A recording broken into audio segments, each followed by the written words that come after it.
因为一头酒红色的头发，这个班里新来的女孩却惨遭男同学们的欺负。Karen.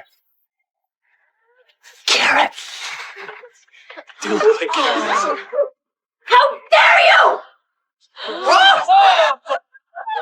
Anne Shirley, what is the meaning of this? It was my fault, sir. I was teasing her. 尽管男孩主动承认过错在先，但依然被老师揪到了讲台上，接着在黑板上羞辱般地写下了她是一个坏女孩，并要求在放学前抄写100遍。而等到放学后，无处发泄情绪的女孩只能向她最亲近的闺蜜诉说委屈，但自己头发的颜色着实成了全校同学们的笑柄。当第二天清晨，母亲还以为她卧床不起时，没想到掀起被子的那一刻，直接惊呆了母亲的双眼。女孩本想把头发染成绿色，但谁曾想绿色更加难看，以至于她都没脸去上学。But nothing could be as bad as red hair. Green is 10 times worse. People know how utterly wretched I am.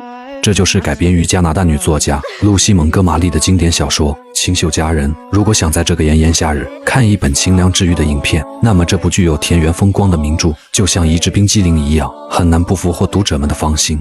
故事发生在19世纪末，安雪莉自幼是一名孤儿，然而命运并未彻底将她遗弃。虽被一户平民家庭接纳，但这家人生活的重担却几乎全压在了她稚嫩的肩上。家中有8个尚未成年的孩子，她的到来本应带来些许慰藉，却成了另一份无休止的劳作。每日的辛劳换不来养父母丝毫的认可，她心中那微弱的读书梦想，更是在养母的无情下化作了灶台中的一缕青烟。即便如此，她依旧默默承受，在夫人训斥责骂中，手持竹篮为养父送去饭菜。可命运似乎总爱与她开玩笑，养父与工人之间发生的冲突，使他心脏病突发，猝然离世于木材厂，而养母却将这一切的不幸都归咎于无辜的雪莉。I was daft when I took you in. It's all you're doing, none but yours. I blame myself entirely, Mrs. Hammond. I beg of you, Mrs. Hammond, please let me stay with you. Orphan children are all the same. Trash. Trash. That's right, Aunt Shirley. Poor, miserable trash that don't deserve no better. 于是可怜的女孩再次被养母推向了孤儿院的冰冷怀抱。在那里，她度过了漫长的半年时光，心中既有对过往的苦涩回忆，也有对未来的一丝憧憬。而正当她几乎要放弃希望之际，来自王子岛的卡斯柏兄妹为她带来了人生的第2次转机。这对年迈的兄妹一生未婚，渴望领养一个男孩，以继承他们精心打造的农场。卡斯柏先生满怀期待地前往车站，精心准备迎接新家庭成员的到来。而这一切却意外地让疑心重的邻居瑞秋心生好奇。Maybe he's going cart. Don't be so utterly ridiculous, Thomas. I won't have a moment's peace till I know what that man is up to. Wearing a suit. 随后在瑞秋连番的追问与揣测下，玛丽终于袒露了实情。但令她始料未及的是，瑞秋非但没有给予祝福，反而向她灌输起了领养孩子可能带来的种种不幸与悲剧。这些话语如同一把锋利的刀，试图割裂玛丽心中刚刚萌芽的希望。另一边，卡斯柏抵达车站后，心中不禁涌起一阵困惑。他愕然发现，等候在那里的竟是一位女孩。卡斯柏正犹豫着如何开口解释这突如其来的状况时，雪莉已主动迎上前，热情地与他打招呼。My name is Anne Shirley. Anne spelt with me. I was beginning to be afraid you weren't coming for me today, so I made up my mind to climb up that big wild cherry tree and wait for you till morning. It would be lovely to sleep in a cherry tree, all silvery in the moonshine, don't you think?卡斯柏本想澄清这不过是一场误会，但望着女孩眼中闪烁的期待光芒，他心软了，决定先将女孩带回家中再做打算。一路上，雪莉如同小鸟般叽叽喳喳说个不停。当注意到卡斯柏沉默不语时，雪莉误以为自己的话语过多，令他感到厌烦，连忙表示如果他不喜欢，自己可以少说话。卡斯柏的沉默并非源于厌烦，而是因为他天生对女性抱有一种难以言喻的拘谨与不自在。他心中暗自纳闷，为何自己会对这个滔滔不绝的小女孩产生好感。就在这时，雪莉仿佛发现了新世界的奇迹，他们正穿行在这片美得令人窒息的地方，以至于用漂亮二字已难以形容其晚意。可这样绝美的地方竟被简单地称为林荫大道。在雪莉看来，它应该被赋予一个更加梦幻的名字——白鹰瑞希之路。同样的，巴里家的池塘在他眼中也远非寻常，他认为应该叫光耀湖，以彰显其璀璨夺目之美。而远处那片绿色的房屋，便是他未来的家园。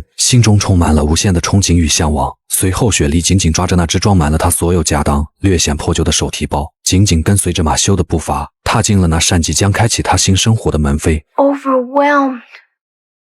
Matthew Cuthbert. Who is that? It's a girl. I can see that. Where's the boy? There weren't any. Just her. 这句话如同夏日里的一盆冷水，瞬间熄灭了雪莉心中熊熊燃烧的期待之火。她曾无数次幻想过被接纳与温暖的场景，却未曾料到现实竟是如此残酷。玛丽在心中暗自揣测，这定是信息传递中出现了差错。于是她决定让雪莉在家中暂住1晚，待明日亲自去找经办人，将这场误会澄清，并把雪莉送回她原本所属的孤儿院。然而卡斯柏的心却因此事而沉重，他深感将一个无依无靠的孤儿送回去，无异于再次将她推向绝望的深渊。但玛丽却异常坚决，她认为这个女孩的到来对这个家庭并无实质性的帮助。She's no good for us. She has to go straight back where she came from. Well, we might be of some good to her. 次日清晨，玛丽带着满心的复杂情绪，领着雪莉前往经办人的住处。经过一番解释，误会终于得以澄清。但就在这时，经办人的邻居布鲁伊夫人称家中正好缺一个打杂的仆人。玛丽深知此人家里有11个孩子，且出了名的尖酸刻薄。若将雪莉托付给这样的家庭，无疑是将她推入了另一个火坑。于是，玛丽在关键时刻改变了主意。她以需要更多时间考虑为由，婉拒了布鲁伊夫人的请求，并带着雪莉匆匆返回家中。尽管玛丽心中已预见到雪莉可能会给这个家带来一些混乱与不便，但当她回想起雪莉那生动形象的描述，布鲁伊夫人脸庞如锥子般的模样时，还是忍不住被逗笑了。Oh, she could talk the hind leg off a mule. Oh, wouldn't that be a change around here?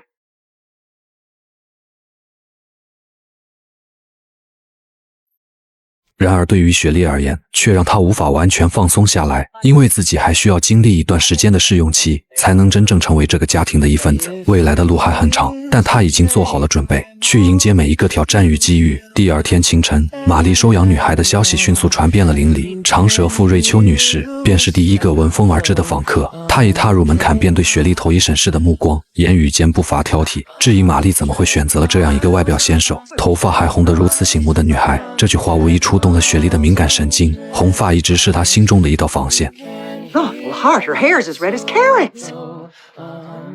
Dare you say I'm skinny and carrots? You're a rude, impolite, unfeeling woman, and I hate you! And Shirley.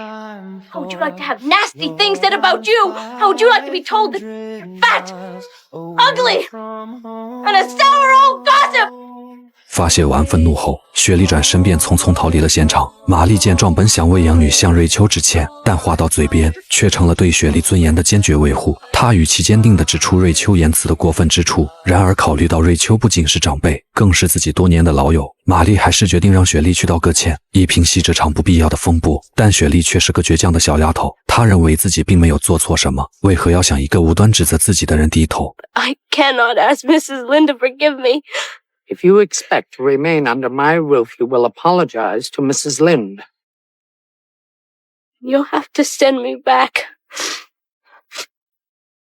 卡斯柏得知情况后，想要开导固执的妹妹确实有点难度，于是他悄悄来到雪莉的房间，给出了一个两全其美的建议：不必真心道歉，只需表现出一种违心的歉意即可。他不想因为这件事就失去雪莉，而女孩被卡斯柏的诚意所打动，也为了玛丽不受自己的牵连而背负恶名，他最终答应了这一提议。次日一早，雪莉在玛丽的陪伴下踏入了邻居的家门，她巧妙地利用自己的身世背景作为铺垫，随后又以违背内心的方式向瑞秋表达了自己的歉意。这种方式既保留了她的自尊，又让瑞秋感受到了她的诚意，为这场小风波画上了一个圆满的句号。不仅如此，瑞秋还邀请她参加下周的野餐活动，想让她交一些同龄的朋友。一天，玛丽正细心地为雪莉量身裁衣，准备为她打造一件合身的新衣裳。然而在翻找针线盒时，却惊讶地发现那枚珍贵的水晶胸针不翼而飞了。玛丽询问雪莉是否见过胸针的下落，而女孩回忆起昨天曾试戴过它，但随后便小心翼翼地放回了原处。可玛丽心中却充满了疑虑，她认为雪莉可能在说谎，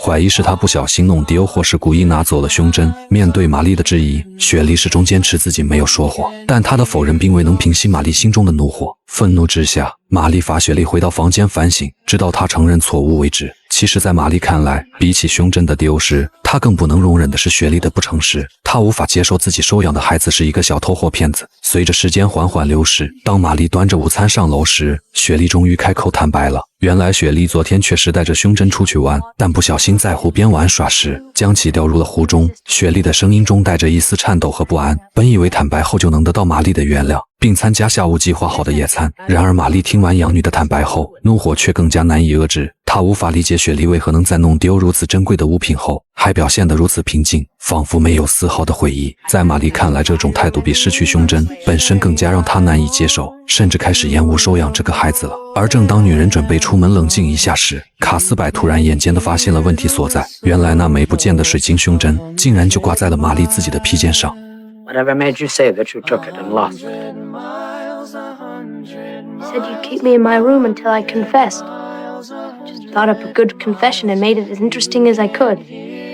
But it was still a lie. You wouldn't believe the truth. You do beat all, child. But I'll forgive you if you'll forgive me.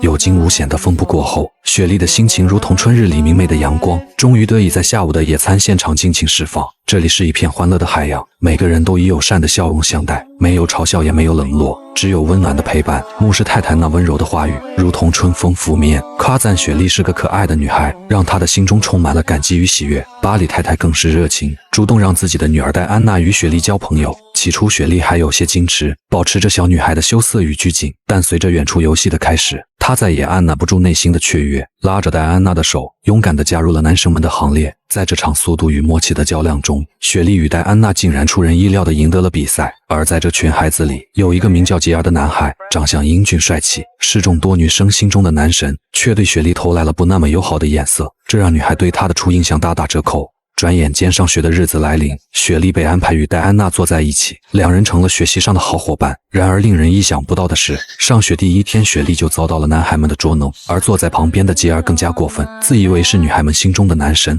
却未曾料到无论他如何施展魅力，雪莉都对他视若无睹。这种前所未有的挫败感让他心生恶意。 Hey, Carrot.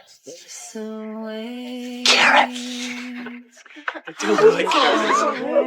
How dare you! Anne Shirley, what is the meaning of this? It was my fault, sir. I was teasing her. 尽管吉尔后来承认是他先挑起的争端，但老师还是决定让雪莉接受惩罚，并在黑板上赫然写下雪莉有个很坏的脾气的字迹，要求他抄写这句话100遍。面对这样的不公，雪莉没有屈服，她拿起粉笔悄悄在安后面加了个一，将名字写正确，是坚持自我不愿被误解的倔强表现。从那一刻起，雪莉决定再也不会原谅吉尔。面对男孩诚恳的认错，雪莉也是以一种风轻云淡的姿态，轻蔑地从他身边走过，仿佛他根本不存在。第二天清晨，玛丽以为雪莉还在为昨天的事情耿耿于怀，但当她猛然掀开被子时，却惊讶地发现女孩的头发竟然变成了绿色。 But nothing could be as bad as red hair. Green is 10 times worse. Positively assured me it turned my hair a beautiful raven black. Who did? Who are you talking about? The peddler we met on the road today.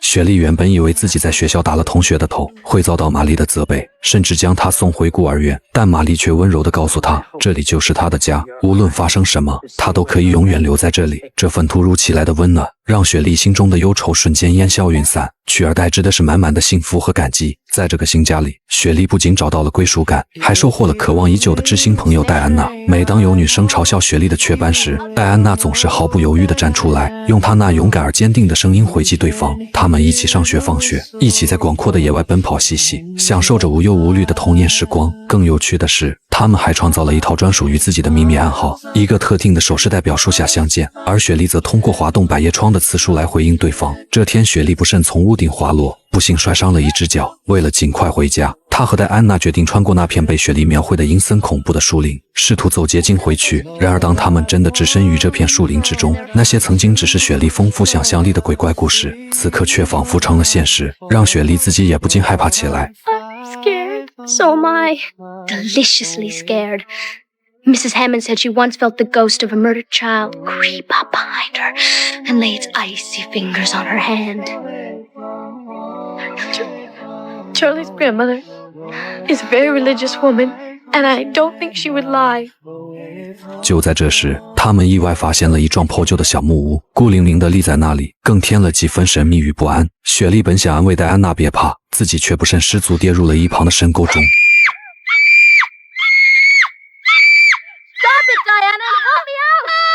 这一摔连另一只脚也受伤了。看着无法动弹的雪莉，戴安娜只能强忍泪水，独自跑回家求援。然而当戴安娜离开后，雪莉的想象力再次作祟，她被自己编织的恐惧彻底击垮，昏了过去。幸运的是，戴安娜的父亲及时赶到，将雪莉抱回了家。但这次意外却悄然在两人之间埋下了友谊的裂痕。第二天，雪莉强撑着身体邀请戴安娜来家中做客。她用心准备了树莓汁来招待朋友，那独特的味道让戴安娜一时难忘。不知不觉间，她竟一口气喝掉了一整瓶。当雪莉端着威化饼出现时，戴安娜已经醉意朦胧，连话都说不利索了。随后，戴安娜跌跌撞撞地回到家，巴里太太一眼就看出了女儿的不对劲。作为戒酒协会的会长，她对酒精有着特殊的敏感和警惕。得知真相后，巴里太太对雪莉的行为感到十分不满，更担心这会影响到女儿的健康成长。You are a wicked, wicked girl, Anne Shirley. It was against my better judgment to let Diana associate with an orphan, and I've been proven right. Diana will never see you. Leave our property at once.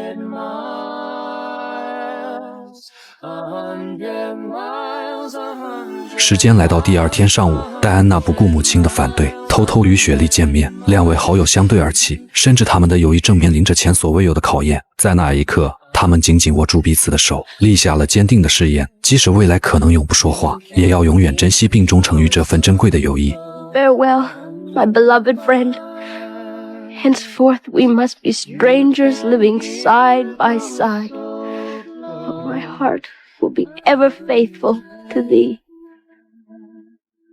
随着时间的流逝，雪莉和戴安娜的友谊变得形同陌路，他们不再是要好的朋友，无论何时何地，也不会再多说一句话。而至此以后，雪莉又像一个被孤立的孩子，失去了朋友的庇护。作为红头发的孤儿，她很难在这个学校立足。但上天给你关上一扇门时，必然会打开一扇窗。班里新来了一名女老师，取代了之前有偏见的四眼先生。她在第一堂课激励人心的言论，仿佛为朦胧的雪莉指明了成长的方向。可女孩总是喜欢在上课时悄悄看一些文学著作。这次她被新来的老师给发现了，并要求她放学时留下来。等到其他学生离开时，老师并没有言辞激烈的批评她，而是鼓励雪莉多看一些励志的文学作品，但不要占用其他学科的时间。黛西小姐就像一个温柔的母亲，让犯错的雪莉格外感到温暖。同时，女孩想趁此机会让老师帮助她调解和戴安娜之间的矛盾。其实两个女孩之间的事情，老师早有耳闻。接下来的一段话，或许能让我们每个人都能在低谷中找到方向。 I can understand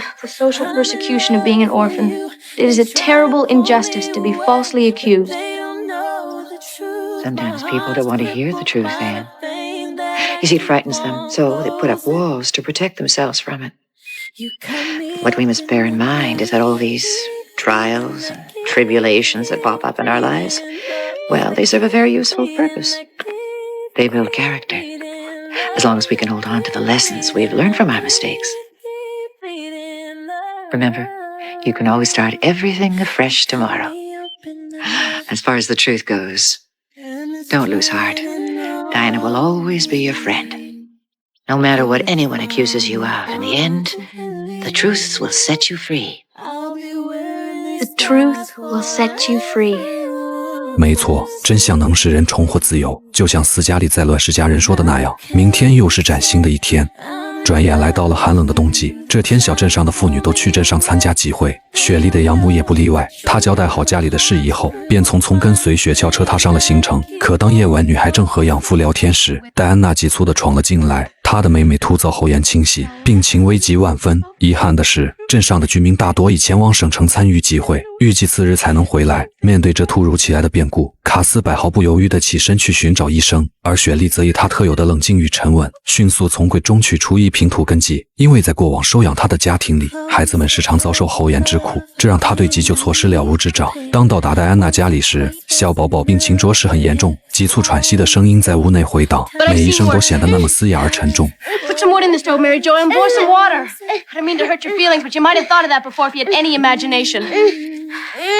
雪莉以娴熟的手法，细心照料着病床上的小生命，一勺一勺地将药物送入他的口中。尽管宝宝的病情确实不容乐观，随时可能陷入窒息的危机，但雪莉却用乐观的话语安抚大家，轻描淡写地说着自己曾见过更为严重的病例。在这个漫长而焦虑的夜晚，随着一瓶土根剂的缓缓见底，宝宝终于发出了一声清脆的咳嗽，将积聚在喉间的痰液排出。而卡斯柏终于带着医生匆匆赶到，但显然已是后半夜了，关键时刻的救治已经过去。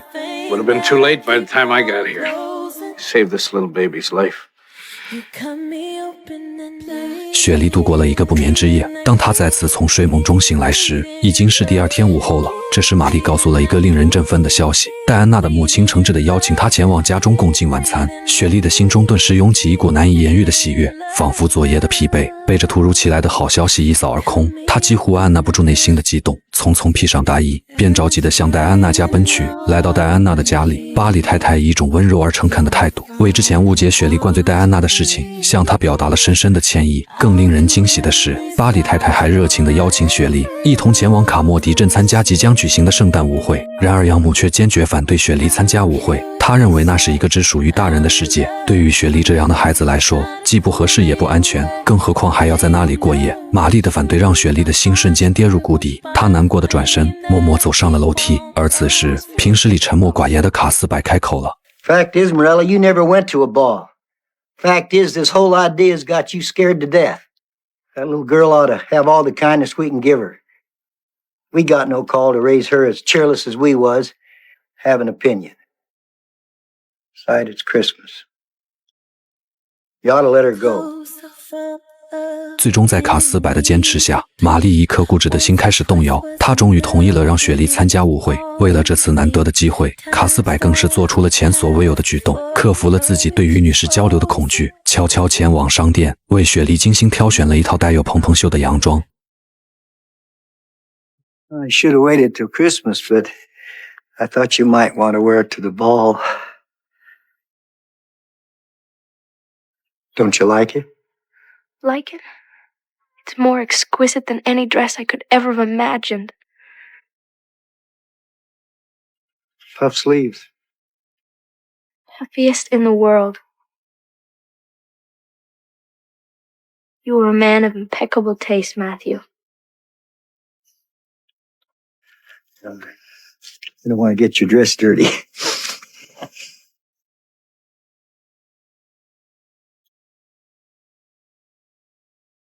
舞会现场犹如一幅绚烂的画卷，让雪莉目不暇接。而更巧的是，吉尔也恰好出现在这里，他正与另一位女生共舞，但目光却不由得追逐着雪莉的身影。戴安娜见状，调皮地向雪莉发起挑战，打赌说她无法让吉尔主动邀请她共舞。雪莉深吸一口气，鼓起勇气走向男孩打招呼，但吉尔却像是故意逗弄她一般，心中虽乐开了花，表面却装作毫不在意。雪莉心中略感失落，正打算用一杯鸡尾酒来提振士气，戴安娜却在这时出现了。 Diana, you look wonderful tonight. Merry Christmas.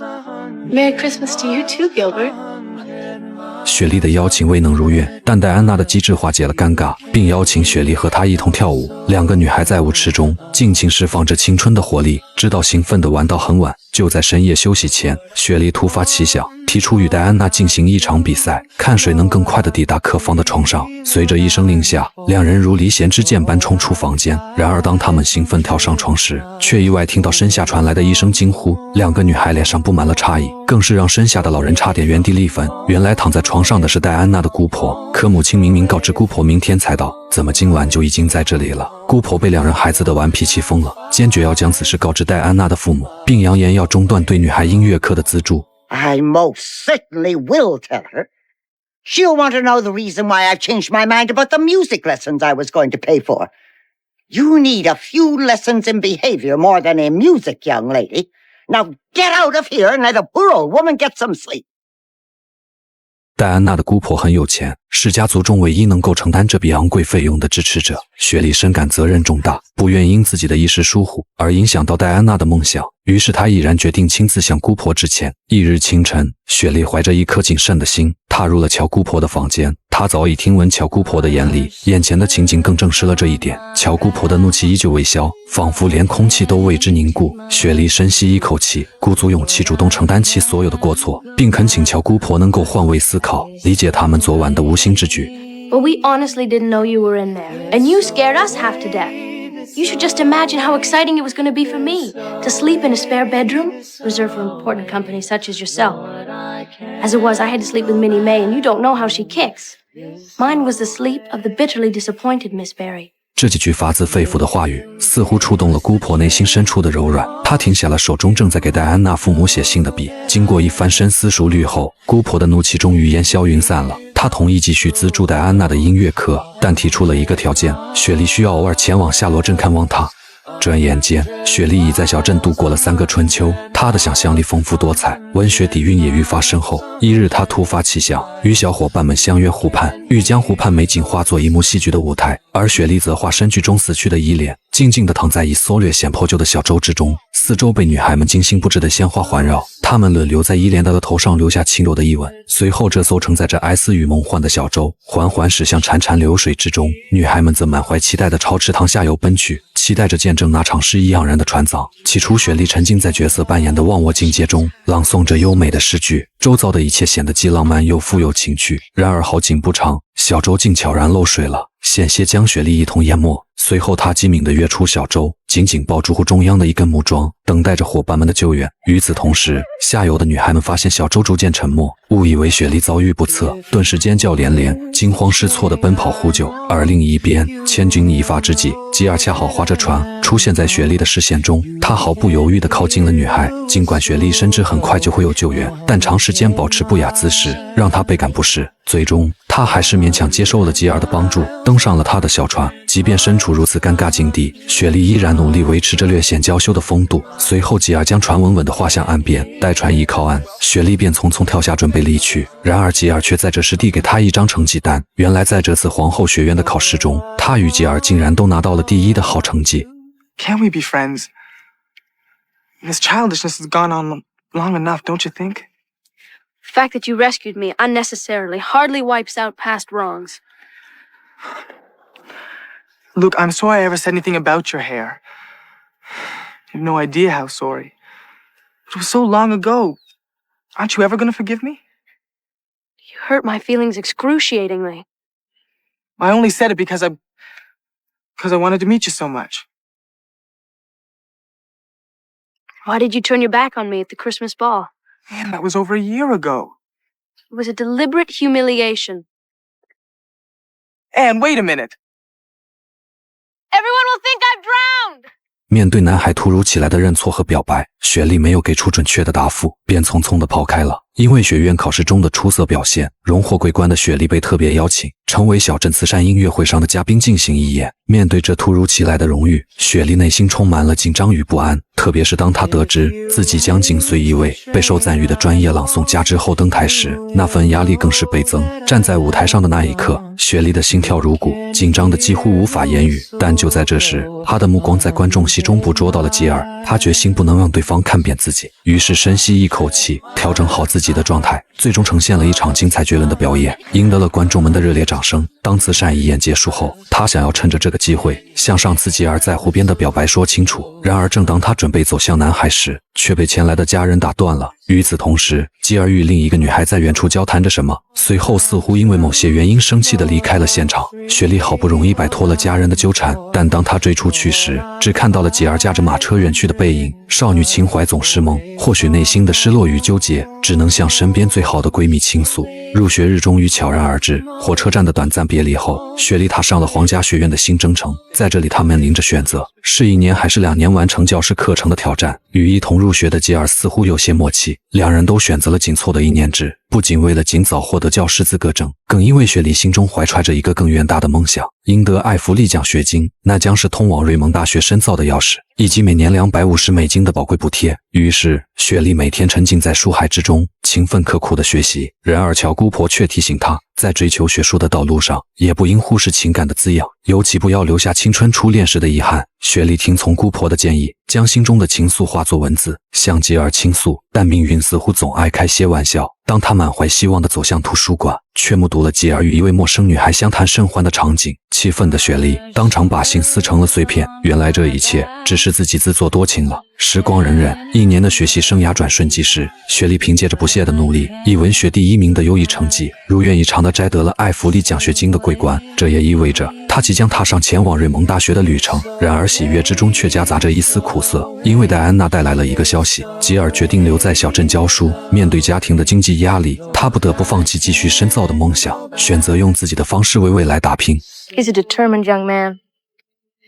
Then as far as you're concerned, he's fair game. 雪莉这才意识到，原来自己最好的闺蜜一直都对吉尔暗生着情愫。与此同时，一个突如其来的打击也将改变她追求梦想的命运。看似身体无恙，正在农场放牛的养父突然因心脏病发作摔倒在地，这一幕让雪莉心如刀绞。曾回想，如果养父当初带回的是一个男孩，或许她就不必如此操劳。 I never wanted a boy. I only wanted you. Demons were made I I'd never be think. so lost if you left me alone. I love my little girl. Yourself in the I'm bathroom, so proud of her. lying on 他凝视着养父那张失去生机的脸庞，死神的阴影似乎已悄然降临。而生命中最重要的2位亲人，如今一个已嫁和西去，而他自己也即将踏上前往大学的路途，留下养母一人独自面对农场的艰难。但玛丽身体越来越衰老，视力也日益衰退，甚至可能面临失明的处境。为了不让这片承载着无数美好回忆的土地荒芜，玛丽曾考虑将农场售出，并计划前往瑞秋太太家也安度晚年。可对于雪莉而言，绿山墙农场不仅仅是土地，更是她心灵的港湾。因此，女孩毅然决然地做出了选择，放弃那份梦寐以求的大学生活，转而去隔壁镇子上担任教职工作。这样，她便能每日驱车往返，既能履行教师的职责，又能守护在她亲爱的养母身边。 I won't let you sacrifice your education for me. I won't allow it, Anne Shirley. I am going to do it. I'm 16 years old and just as stubborn as you are. hiding the shock and the chill in my bones. Took you away, take hold. 雪莉留下的决定迅速在小镇上传开，成为人们热议的话题。一天，她独自站在草坪上，却发现吉尔骑马向这边而来。随后，吉尔递给她了一张聘书。令人动容的是，吉尔居然主动将小镇执教的机会让给了雪莉，自己则甘愿前往隔壁镇子执教。这无疑为雪莉减轻了许多负担，让她能有更多的时间和精力去照顾年迈的玛丽。Thank you for giving up the school for me, Gilbert. It's very good of you. I'm more worried I might break one over yours. 至此，影片结束。一部电影的诉说，虽无跌宕起伏的情节，却以它独有的方式，缓缓铺陈出一幅幅温馨而感人的画面，引领观众穿越文化的界限，沉浸在一场视觉与心灵的盛宴之中。它如同春日里的一缕暖阳，温柔地拂过心田，给予人无尽的慰藉与温暖。而主人公安雪莉，则是一名充满活力、善良自信的女孩，就像一股清新的风，吹进了寄养兄妹俩原本沉闷的生活。她的多言与热情，如同蜜糖般甜蜜，为这对兄妹的日常添上了几分色彩与欢笑。在雪莉的陪伴下，小镇的每一个角落都充满了生机与活力，仿佛连空气都变得更加甜美。雪莉不仅收获了真挚的友情，还经历了成长的洗礼。面对恶作剧的挑战，她展现出了坚韧与乐观。这些经历让她变得更加成熟与坚强。与此同时，她与寄养兄妹俩之间也建立起的深厚情感，成为了她心中最宝贵的财富。然而，生活总是充满了变数。养父的突然离世，给这个温馨的小家庭带来了沉重的打击。雪莉为了农场的未来和养母的健康，不得不忍痛放弃了自己的大学梦想。这一决定虽然令人遗憾，却也彰显了她的责任与担当。在她的身上，我们看到了人性中最光辉的一面，牺牲与奉献。不仅如此，这部影片之所以能够触动人心，是因为它展现了一幅幅如画的田园风光，更因为它深入挖掘了人性中的美好与纯真，兄妹来的善良与淳朴，雪莉的单纯与热情，这些品质如同璀璨的星辰，照亮了观众的心灵深处。它们让我们相信，在这个世界上，总有一些东西能够超越时间与空间的限制，传递着爱与希望的力量。无论生活给予我们多少挑战与困难，只要我们保持一颗善良纯真的心，就能够发现身边的美好，让生命之花在每一个平凡的日子里绽放出最耀眼的光芒。好了，我是阿涛，咱们下期接着讲。